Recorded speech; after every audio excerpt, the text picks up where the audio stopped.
We are setting up for our dive today. So we're going on scuba and I want to show you some things.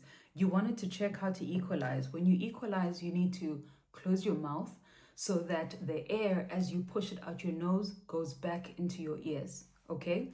So that's number one. Number two, you need to make sure that when you hold your nose, you pinch both nostrils down so that no air can escape, right? So how it should look is mouth closed.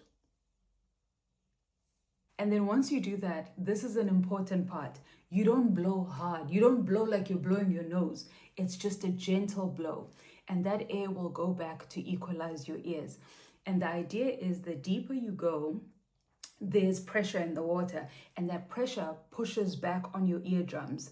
And so when we're equalizing, we're just equalizing to put air back from the inside so that the tympanic membrane can be straight again. So when you do that, just gentle. And that's why the mask that you choose is so important, especially as people with ethnic features. You want the nose base, the shaft, to be wide so that it can take your nose, and so that, but you also want it to be soft enough so that you're able to pinch your nose, and it shouldn't be too hard. So I'm going to try and do it with the mask on.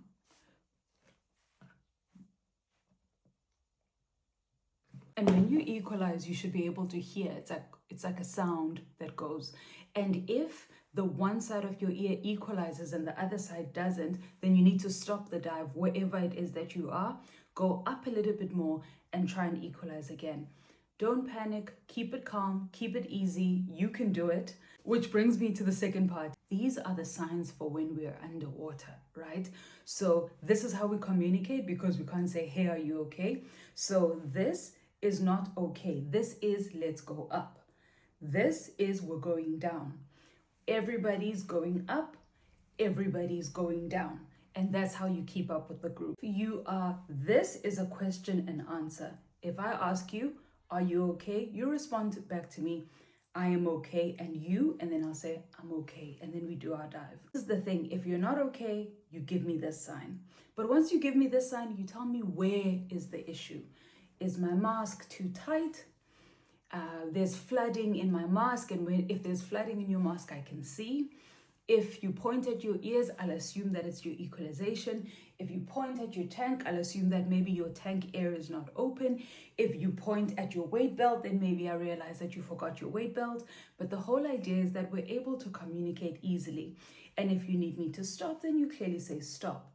Then there's other ways in which we communicate about the air in our tank, like to say that I'm low on air, we need to go up, or I'm low on air, or I'm out of air and I need to share air, right?